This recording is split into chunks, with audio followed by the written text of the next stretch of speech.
Hey everyone, this is Kevin Handy from Audiobooks All Day. I just read A Man Called Uva. Let me tell you about it. A Man Called Uva is by Fredrik Backman, the international best-selling Swedish author. He's also the author of such books as And My Grandmother Told Me to Tell You She's Sorry, Beartown, and Every Morning the Way Home Gets Longer and Longer. Now that is a really sad group of books. Like seriously, if you ever need to cry, you can read any of those books. And if I'm ever in a more stable emotional state, I'll review Beartown for you. The story A Man Called Uva is about a man called Uva. And Uva is a really grumpy old man. The book wastes no time at all showing you just how grumpy Uva can be. It shows Uva in an Apple store trying to buy an iPad. Now Uva, in addition to being old and being grumpy, he's not really with it. He's not with the times. He's really far behind. And he keeps yelling at the guy at the counter that he wants a computer. And then he tries to show him an iPad. And then he gets upset because there's no keyboard with it.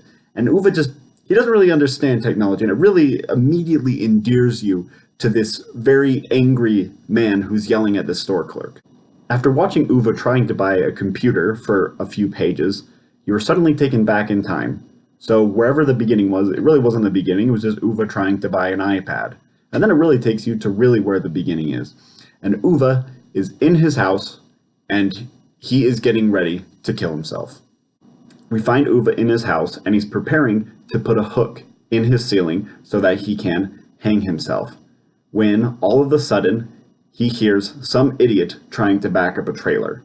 Now that idiot is his new neighbor, and he and his wife are trying to get the trailer up to their new house so they can unload their stuff. And while the husband is trying to back up the trailer, he rolls into Uva's flower bed. Now, Uva doesn't have any flowers in there, but he promptly gets really mad because it's the principle. Because it's none of his business what Uva does with his flower beds. If he wants flowers in there, he'll have flowers. If he doesn't, he won't have flowers. The point is he doesn't want somebody driving a trailer through his flower bed, regardless of how many flowers may be in that flower bed. And as Uva is berating his new neighbor, he meets his neighbor's wife, Pervana. And Pervana is very pregnant. And she is also yelling at her husband for driving into the flower bed. And Uva just pretty much gets sick of it because he can't understand a grown man who doesn't know how to back up a trailer.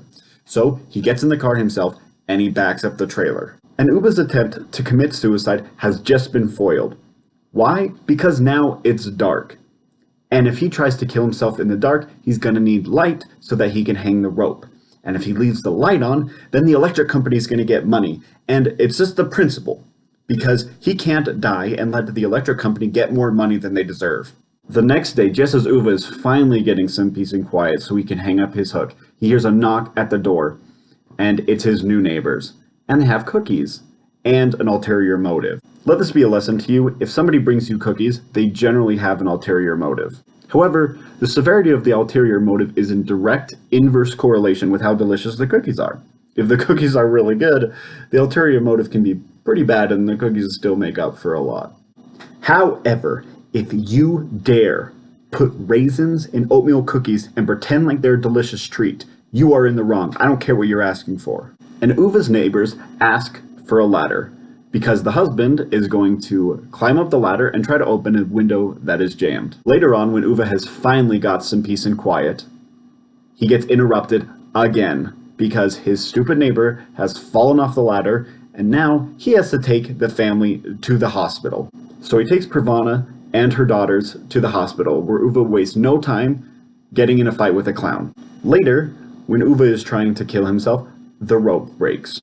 And Uva just can't have that. He can't be trying to commit suicide with a rope that isn't any good. Finally, when Uva tries to kill himself by standing in front of a train, he gets interrupted by somebody else having a heart attack, and he has to save him. As you go through all these instances of Uva trying to end his own life, you start to learn a little bit more about it and what has brought Uva to this point in his life where he wishes to end it. And you learn about his wife, Sonia, who was a teacher and an amazing woman, who was unfortunately in a horrible accident confined to a wheelchair. And he had lost her very recently. He'd also lost his job. The only two things really holding him to this world, with no other family or friends to speak of, were his wife and his job, and after he lost that, there was really no sense in living anymore. Unfortunately for Uva's plans, he has neighbors. And you start to meet not just Pervana and her family, but all these other neighbors. You meet Jimmy and you meet that darn cat. And darn it all, Uva really starts to like him, though he will not admit that to any of them. Uva starts to find this purpose that he'd been missing in his life. A Man Called Uva is a beautiful, touching, heartwarming, and yes, funny book. I think that is the mark of a really great writer who can bring us into something really hard and look at it from multiple points of view. Man Called Uva made me think about a lot of things in a lot of different ways that I hadn't before. And I really think I'm the better for it. I really enjoyed reading A Man Called Uva, and I think you should read it too. And when you read A Man Called Uva, leave a comment below. Let's talk about it. And if there are other books you want us to review, leave a comment below and let us know. Thank you very much for joining us. This is Audiobooks All Day. I'm Kevin, and I'll see you next time.